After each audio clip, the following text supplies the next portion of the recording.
नमस्ते।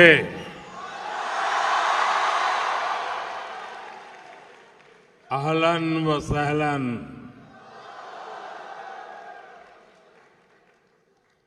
ये युवा जोश, आपकी एनर्जी, यहां का पूरा एटमॉस्फेयर चार्ज हो गया है।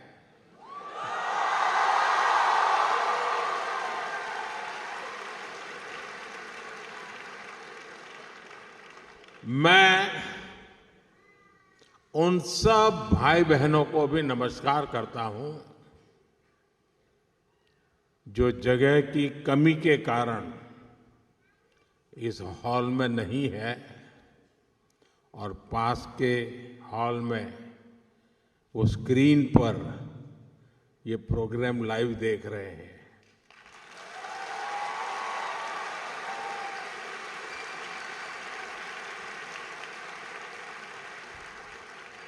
अब आप कल्पना कर सकते हैं, यहां तक आए और अंदर नहीं आ पाए तो उनके दिल में क्या होता होगा।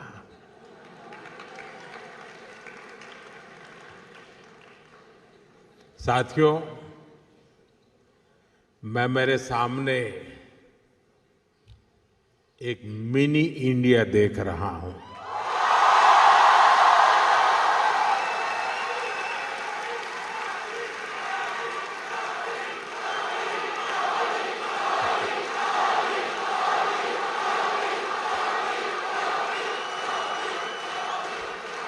मुझे लगता है यहां बहुत सारे मलयाली भी हैं।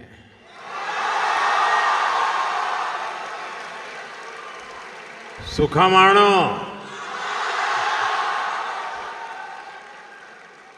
और सिर्फ मलयालम नहीं, यहां तमिल, तेलुगु, कन्नड़ा और गुजराती बोलने वाले बहुत सारे लोग हैं। नलमा, वागुन्नारा, चेन्ना गिद्दीरा, केम छो? साथियों, आज हम एक फैमिली की तरह इकट्ठे हुए हैं। आज हम अपने देश को, अपनी टीम इंडिया को सेलिब्रेट कर रहे हैं।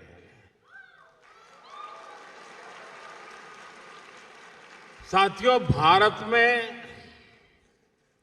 हमारी डायवर्सिटी, हमारी संस्कृति का मजबूत आधार है। हमारे लिए हर दिन एक नया रंग लेकर के आता है। हर मौसम एक नया उत्सव बन जाता है। हर परंपरा एक नई सोच के साथ आती है। और यही कारण है कि हम भारतीय कहीं भी जाएं, कहीं भी रहे, हम डायवर्सिटी का सम्मान करते हैं।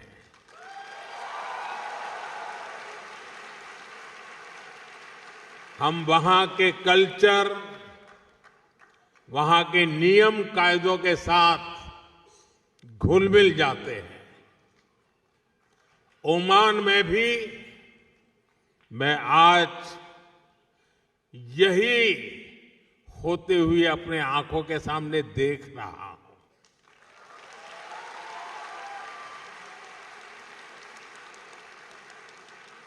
ये भारत का डायस्पोरा को एग्जिस्टेंस का कोऑपरेशन का एक लिविंग एग्जाम्पल बना हुआ है। साथियों, भारत की इसी समृद्ध सांस्कृतिक विरासत का एक और अद्भुत सम्मान हाल ही में मिला है। आपको शायद पता होगा, यूनेस्को ने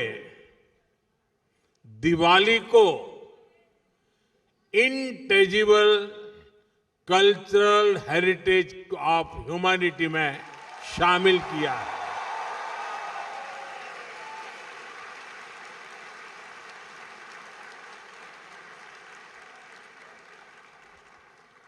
अब दिवाली का दिया हमारे घर को ही नहीं, पूरी दुनिया को रोशन करेगा।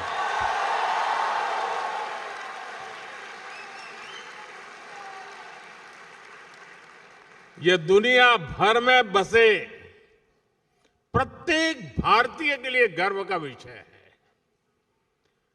दिवाली की यह वैश्विक पहचान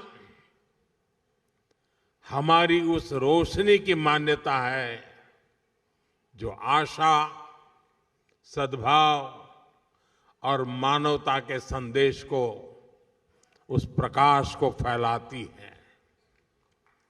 साथियों, आज हम सब यहां भारत ओमान मैत्री पर्व भी मना रहे हैं।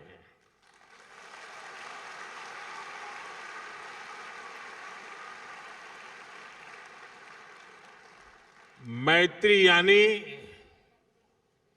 एम से मैरीटाइम हेरिटेज, ए से एस्पिरेशंस, आई से इनोवेशन, टी से ट्रस्ट एंड टेक्नोलॉजी, आर से रिस्पेक्ट, आई से इंक्लूसिव ग्रोथ, यानी ये मैत्री पर्व हम दोनों देशों की दोस्ती, हमारी शेयर्ड हिस्ट्री और प्रॉस्परस फ्यूचर का उत्सव है।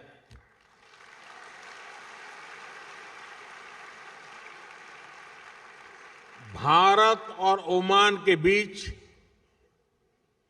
शताब्दियों से एक आत्मीय और जीवंत नाता रहा है। इंडियन ओशन की मॉनसून विंड्स ने दोनों देशों के बीच ट्रेड को दिशा दी है। हमारे पूर्वज लोथल, मांडवी और ताम्रालिप्ति जैसे पोर्ट से लकड़ी की नाव लेकर मस्कट, सूर और सलाला तक आते थे।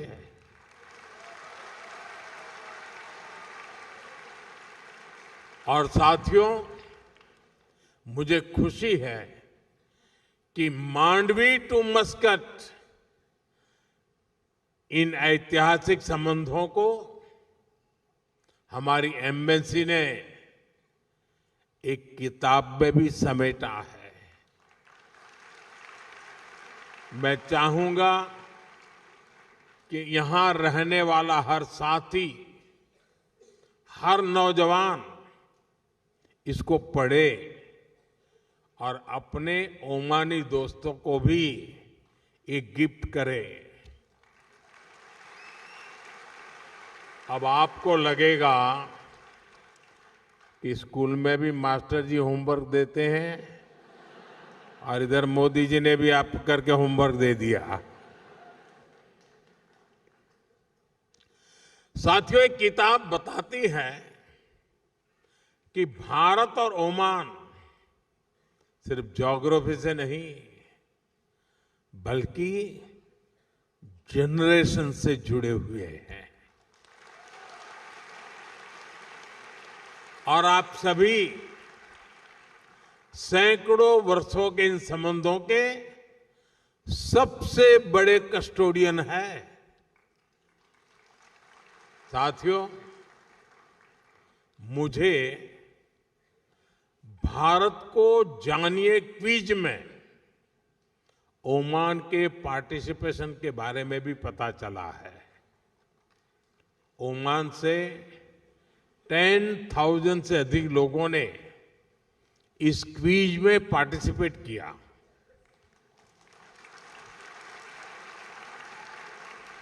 ओमान ग्लोबली 4th पोजीशन पर रहा है।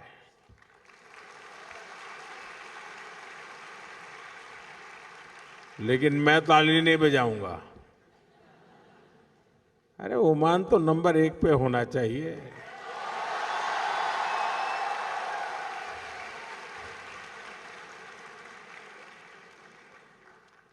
मैं चाहूंगा कि ओमान की भागीदारी और अधिक बढ़े, ज्यादा से ज्यादा संख्या में लोग जुड़े। भारतीय बच्चे तो इसमें भाग जरूर लें। आप ओमान के अपने दोस्तों को भी इस क्विज का हिस्सा बनने के लिए मोटिवेट करें। करेंगे? दम नहीं है आपकी आवाज में? जरा हाथ ऊपर करके बताइए, करेंगे? हर एक के हाथ ऊपर नहीं हुए। साथियों, भारत और ओमान के बीच जो रिश्ता ट्रेड से शुरू हुआ था, आज उसको एजुकेशन सशक्त कर रही है। मुझे बताया गया है कि यहां के भारतीय स्कूलों में करीब 46,000 स्टूडेंट्स पढ़ाई कर रहे हैं। इसमें ओमान में रहने वाले अन्य समुदायों को भी हजारों बच्चे शामिल हैं। ओमान में भारतीय शिक्षा के 50 वर्ष पूरे हो रहे हैं। ये हम दोनों देशों के संबंधों का एक बहुत बड़ा पड़ाव है। साथियों, भारतीय स्कूलों की ये सफलता his majesty the late Sultan Qaboos के प्रयासों के बिना संभव नहीं था।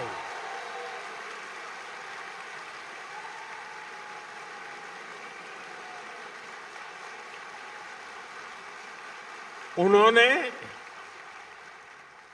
इंडियन स्कूल मस्कत सहित अनेक भारतीय स्कूलों के लिए जमीन दी और जरूरी मदद की। इस परंपरा को हिज मैजेस्टी सुल्तान हैथम ने आगे बढ़ाया।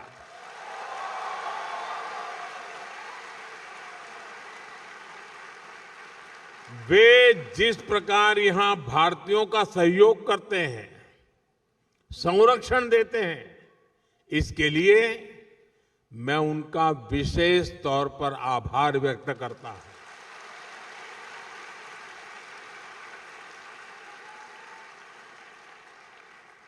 साथियों, आप सभी परीक्षा पे चर्चा कार्यक्रम से भी परिचित हैं। यहां ओमान से काफी सारे बच्चे भी इस प्रोग्राम से जुड़ते हैं। मुझे यकीन है कि यह चर्चा आपके काम आती होगी। पेरेंट्स हो या स्टूडेंट्स, सभी को स्ट्रेस फ्री तरीके से एग्जाम देने में हमारी बातचीत बहुत मदद करती है।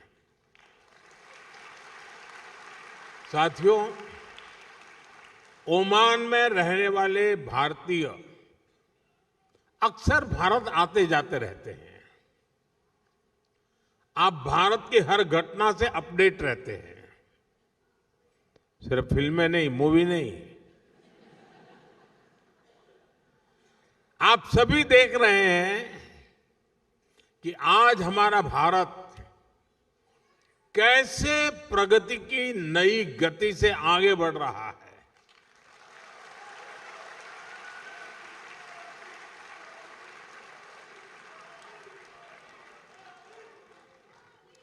भारत की गति हमारे इरादों में दिख रही है, हमारी परफॉर्मेंस में नजर आती है।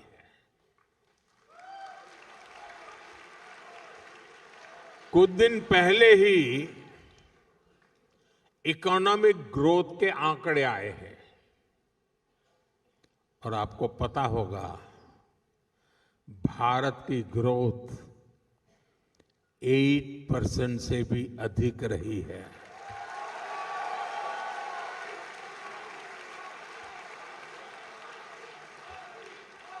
यानी भारत लगातार दुनिया की फास्टेस्ट ग्रोइंग मेजर इकोनॉमी बना हुआ है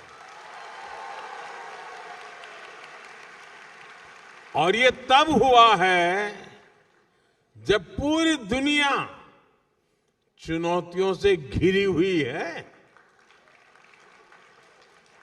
दुनिया की बड़ी बड़ी इकोनॉमीज कुछ ही % ग्रोथ अचीव करने के लिए तरस गई है, तरस।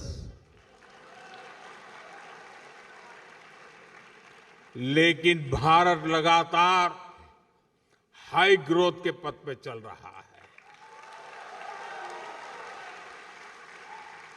ये दिखाता है कि भारत का सामर्थ्य आज क्या है। साथियों, भारत आज हर सेक्टर में, हर मोर्चे पर अभूतपूर्व गति के साथ काम कर रहा है। मैं आज आपको बीते 11 साल के आंकड़े देता हूं। आपको भी सुनकर गर्व होगा, होगा ना? सच में होगा। यहां क्योंकि बहुत बड़ी संख्या में स्टूडेंट्स और पेरेंट्स आए हैं, तो मैं शुरुआत में शिक्षा और कौशल सेक्टर से ही बात करूंगा। बीते 11 साल में भारत में हजारों नए कॉलेज बनाए गए हैं। आईआईटी की संख्या 16 से बढ़कर 23 हो चुकी है। 11 वर्ष पहले भारत में 13 आईआईएम थे, आज 21 है।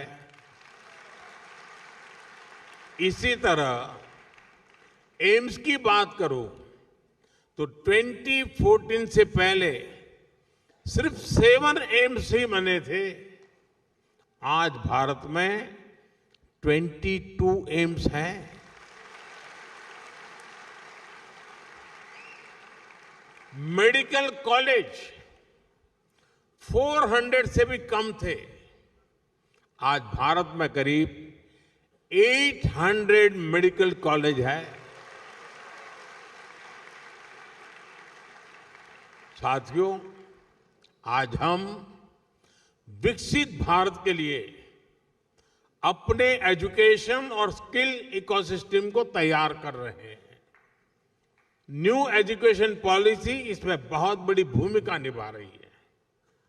इस पॉलिसी के मॉडल के रूप में 14,000 से अधिक 14,000 से ज्यादा पीएम श्री स्कूल भी खोले जा रहे हैं। साथियों, जब स्कूल बढ़ते हैं कॉलेज बढ़ते हैं, यूनिवर्सिटीज बढ़ती हैं, तो सिर्फ इमारतें नहीं बनती, देश का भविष्य मजबूत होता है।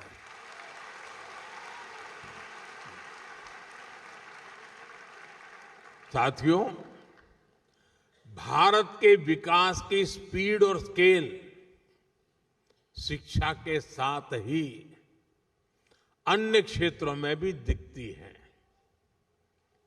बीते 11 वर्षों में हमारी solar energy installed capacity 30 time बढ़ी है, 30 गुना बढ़ी है। सोलर मॉड्यूल मैन्युफैक्चरिंग 10 गुना बढ़ी है, 10 टाइम। यानी भारत आज ग्रीन ग्रोथ की तरफ तेजी से कदम आगे बढ़ा रहा है। आज भारत दुनिया का सबसे बड़ा फिनटेक इकोसिस्टम है। दुनिया का दूसरा सबसे बड़ा स्टील प्रोड्यूसर है। दूसरा सबसे बड़ा मोबाइल मैन्युफैक्चरर है। अब आपके जेब में मोबाइल होगा तो लिखा होगा मेड इन इंडिया।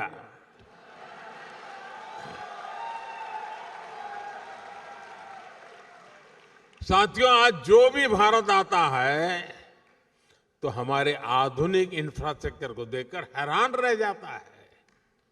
ये इसलिए संभव हो पा रहा है क्योंकि बीते 11 वर्षों में हमने इंफ्रास्ट्रक्चर पर 5 गुना अधिक निवेश किया है, 5 टाइम मोर। एयरपोर्ट की संख्या डबल हो गई है। आज हर रोज पहले की तुलना में डबल स्पीड से हाईवे बन रहे हैं। तेज गति से रेल लाइन बिछ रही है। रेलवे का इलेक्ट्रिफिकेशन हो रहा है।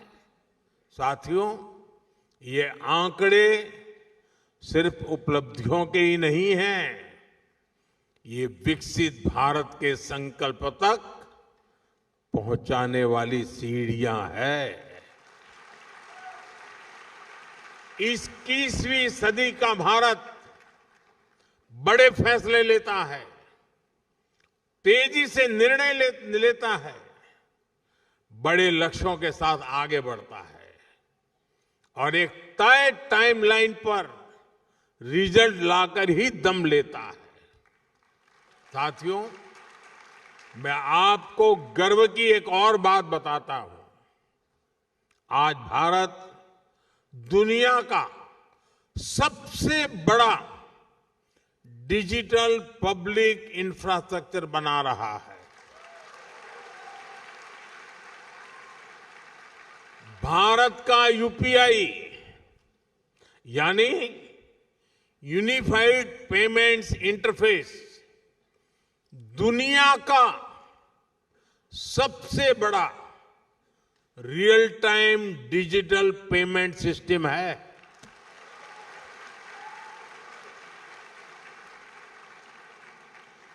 आपको ये बताने के लिए कि इस पेमेंट सिस्टम का स्केल क्या है, मैं एक छोटा सा एग्जांपल देता हूं।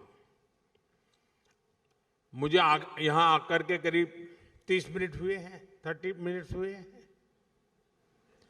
इन 30 मिनट में भारत में यूपीआई से, मैं इन 30 मिनट की बात करता हूं, इन 30 मिनट में भारत में यूपीआई से 14 million real time digital payments हुए हैं।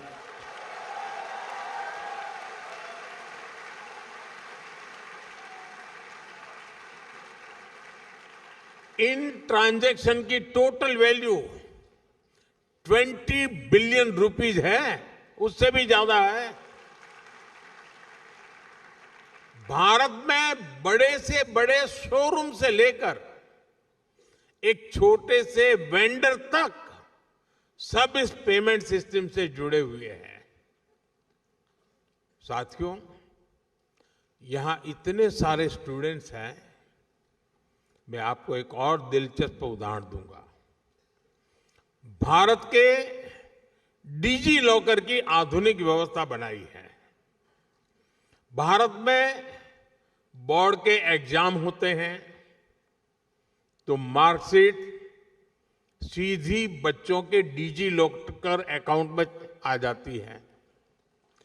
जन्म से लेकर बुढ़ापे तक जो भी डॉक्यूमेंट सरकार जनरेट करती है वो डिजी लॉकर में रखा जा सकता है। ऐसे बहुत सारे डिजिटल सिस्टम आज भारत में ईज ऑफ लिविंग सुनिश्चित कर रहे हैं।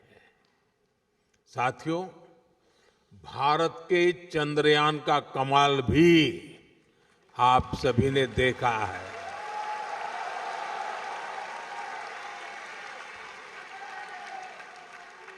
भारत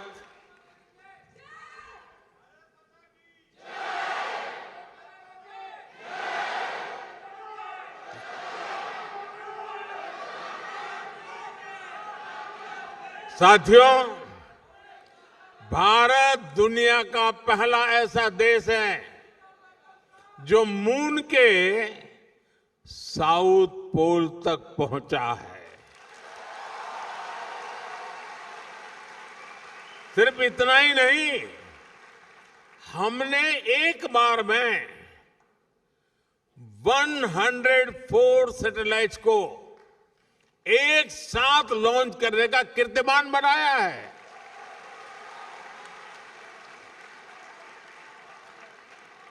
अब भारत अपने गगनयान से पहला ह्यूमन स्पेस मिशन भी भेजने जा रहा है और वो समय भी दूर नहीं जब अंतरिक्ष में भारत का अपना खुद का स्पेस स्टेशन भी होगा।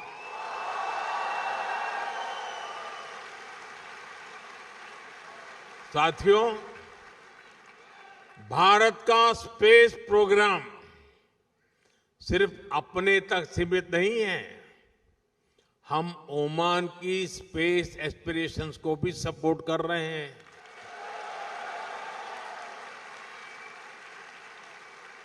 6-7 साल पहले हमने स्पेस कोऑपरेशन को लेकर समझौता किया था। मुझे बताते हुए खुशी है कि इसरो ने इंडिया ओमान स्पेस पोर्टल विकसित किया है। अब हमारा प्रयास है कि ओमान के युवाओं को भी इस स्पेस पार्टनरशिप का लाभ मिले। मैं यहां बैठे स्टूडेंट्स को एक और जानकारी दूंगा। इसरो यूविका YUVIKA यूविका नाम से एक स्पेशल प्रोग्राम चलाता है। इसमें भारत के हजारों स्टूडेंट्स स्पेस साइंस से जुड़े हैं। अब हमारा प्रयास है इस प्रोग्राम में ओमानी स्टूडेंट्स को भी मौका मिले।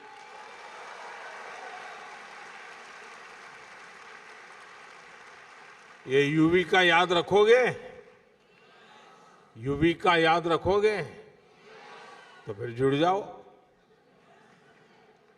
मैं चाहूंगा कि ओमान के कुछ स्टूडेंट्स बेंगलुरु में इसरो के सेंटर में आए, वहां कुछ समय गुजारें।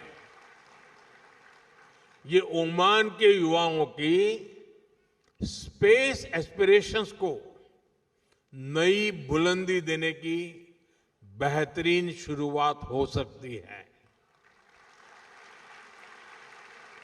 साथियों, आज भारत अपनी समस्याओं के सॉल्यूशंस तो खोज ही रहा है। ये सॉल्यूशंस दुनिया के करोड़ों लोगों का जीवन कैसे बेहतर बना सकते हैं, इस पर भी काम कर रहा है। सॉफ्टवेयर डेवलपमेंट से लेकर पेरोल मैनेजमेंट तक, डेटा एनालिसिस से लेकर कस्टमर सपोर्टर तक, अनेक ग्लोबल ब्रांड्स भारत के टैलेंट की ताकत से आगे बढ़ रहे हैं। दशकों से भारत आईटी और आईटी एनेबल सर्विसेज का ग्लोबल पावर हाउस रहा है। अब हम मैन्युफैक्चरिंग को आईटी की ताकत के साथ जोड़ रहे हैं और इसके पीछे की सोच वसुधैव कुटुंबकम से ही प्रेरित है। यानी make in India, make for the world. साथियों, वैक्सीन हो या जेनरिक मेडिसिन्स, दुनिया में फार्मेसी ऑफ द वर्ल्ड कहती है, यानी भारत के एफोर्डेबल और क्वालिटी हेल्थ केयर सॉल्यूशंस दुनिया के करोड़ों लोगों का जीवन बचा रहे हैं। कोविड के दौरान भारत ने करीब 30 करोड़ वैक्सीन्स दुनिया को भेजी थी। मुझे संतोष है कि करीब 100,000 made in India Covid vaccines Oman के लोगों के काम आ सकी। और साथियों, याद कीजिए, ये काम भारत ने तब किया जब और कोई सिर्फ और सिर्फ अपने देश के बारे में ही सोच रहा था। तब हम दुनिया की चिंता करते थे। भारत ने अपने 140 करोड़ नागरिकों को भी रिकॉर्ड टाइम में वैक्सीन लगाई और दुनिया की जरूरतें भी पूरी की। ये भारत का मॉडल है, ऐसा मॉडल जो 21वीं सेंचुरी की दुनिया को नई उम्मीद देता है।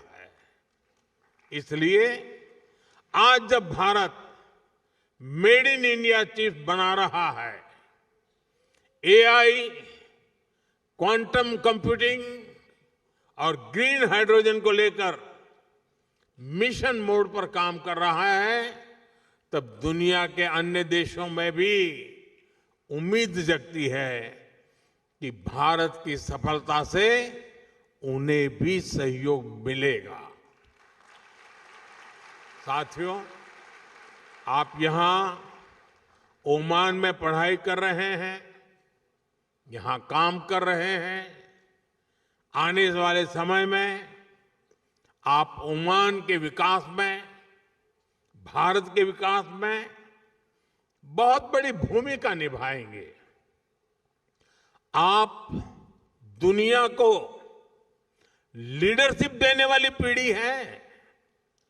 ओमान में रहने वाले भारतीयों को असुविधा ना हो, इसके लिए यहां की सरकार हर संभव सहयोग दे रहती है। भारत सरकार भी आपकी सुविधा का पूरा ध्यान रख रही है। पूरे ओमान में 11 काउंसलर सर्विस सेंटर्स खोले हैं। साथियों, बीते दशक में जितने भी वैश्विक संकट आए हैं, उनमें हमारी सरकार ने तेजी से भारतीयों की मदद की है।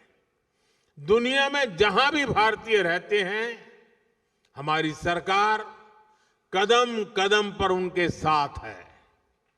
इसके लिए Indian community welfare fund, mother portal और प्रवासी भारतीय बीमा योजना जैसे प्रयास किए गए हैं। साथियों, भारत के लिए ये पूरा क्षेत्र बहुत ही स्पेशल है और ओमान हमारे लिए और भी विशेष है। मुझे खुशी है कि भारत ओमान का रिश्ता अब skill development, digital learning, student exchange और एंटरप्रेन्योरशिप तक पहुंच रहा है। मुझे विश्वास है आपके बीच से ऐसे यंग इनोवेटर्स निकलेंगे जो आने वाले वर्षों में इंडिया ओमान रिलेशनशिप को नई ऊंचाई पर ले जाएंगे। अभी यहां भारतीय स्कूलों ने अपने 50 साल सेलिब्रेट किए हैं। अब हमें अगले 50 साल के लक्ष्यों के साथ आगे बढ़ना है। इसलिए मैं हर यूथ से कहना चाहूंगा, dream big, learn deeply, innovate boldly.